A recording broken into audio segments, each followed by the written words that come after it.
Welcome to our first week of Atomic. Have you ever studied atoms in school? What are they? Well, atoms are the smallest unit of matter and they make up everything we see around us. So they're super important and very, very tiny. You see, they make up everything in the universe. Literally, everything that you see around us is made up of atoms. And we never really get to see or notice them at all, right? But kind of like atoms, your life is made up of a lot of things you never see or notice, like your habits. You don't always notice when it's happening, but you probably have a habit of breathing, getting hungry every few hours or minutes if you're like me, checking your phone as soon as you wake up, throwing your stuff in the same spot every time you walk in the house, or sitting in the same seat you usually do, even when you don't have to. See, you probably even have routines that you fall into every day, even when you don't mean to. We all have habits we don't really think about. But some of those habits are helpful and some are harmful and some are neutral. Sometimes we don't realize we have certain habits until they cause trouble for us. Have you ever noticed a habit you didn't realize you had? What about a habit you wish you didn't have? But instead of stressing so much about our bad habits, what if we focus more of our time on adding helpful habits to our lives? See, our habits are small but incredibly powerful, just like atoms or dirty baby diapers. I mean, they're small, but they smell it's pretty powerful. Or coffee, it's just something thin and dark liquid, but it keeps you energized for hours. But what else is something small but powerful? You see, in the same way, most of your habits are probably small, tiny, hardly noticeable habits, but over time, those tiny habits can powerfully impact your life for good or bad. So what about your spiritual habits? What are the small things you do every day that either draw you closer to God or keep you at a distance? What small changes can you make now to get closer to God over time? And after you set some goals for getting closer to God, how can you actually meet them? For the next few weeks, we're going to talk about 4 different spiritual habits that can help you get closer to God over time. You may already have some habits that help you do this, but we're going to get really specific to see what other new habits we might be able to create in order to grow. You see, the problem is though, how do you know which habits will actually help you get closer to God? Or growing spiritually, it feels like such a mysterious process sometimes. But what does it mean? How does it happen? How do you know when it's happening?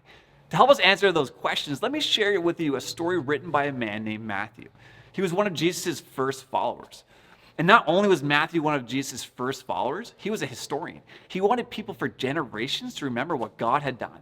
So he wrote out in detail all of Jesus' important stories and encounters. You see, Jesus had a habit of climbing mountains in order to spend some time with God, with his Father. Over and over throughout the Bible, you can see mentions of Jesus heading out on solo hikes in order to pray in solitude.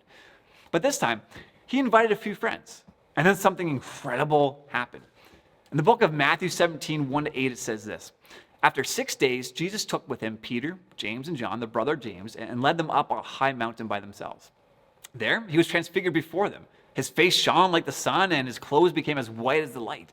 Just then, there appeared before them Moses and Elijah talking with Jesus. Peter said to Jesus, "Lord, it is good for us to be here. If you wish, I will put up 3 shelters, one for you, one for Moses, and one for Elijah." And while he was still speaking, a bright cloud covered them, and a voice from the cloud said, "This is my son, whom I love. With him I am well pleased. Listen to him." And when the disciples heard this, they fell face down to the ground, terrified. But Jesus came and touched them. "Get up," he said. "Don't be afraid." And when they looked up, they saw no one except Jesus. See, Jesus' transformation on the mountaintop is an important part of Jesus' story. Many religious leaders had expectations of who Jesus was supposed to be. Some believed he was a son of God, and some didn't.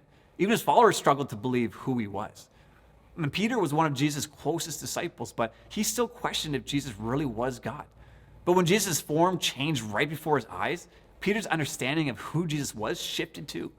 In time, this shift in Peter's perspective led to a significant shift in Peter's whole life. And although Peter's journey with Jesus was a little messy at times, he stuck close by Jesus' side, and God used him to do incredible things. Just like Peter, we may have our own assumptions about Jesus, questions and misunderstandings of Jesus. Maybe you think Jesus was a good teacher, but nothing more. Jesus is just a crutch to lean on when life gets tough, or Jesus won't love or accept you until you get your life together. Jesus is a good option, but not the only way to know God. But until we make it a habit to spend time with Jesus ourselves, we won't have a chance to see how amazing he truly is, or have our misunderstandings about him transformed. As we spend time with God, we'll be able to see more clearly who he truly is, just like Peter did that day on the mountaintop. You see, Paul's another early follower of Jesus, and he wrote a letter to a church in the city of Corinth. In it, he described how Jesus' followers can experience the glory of God.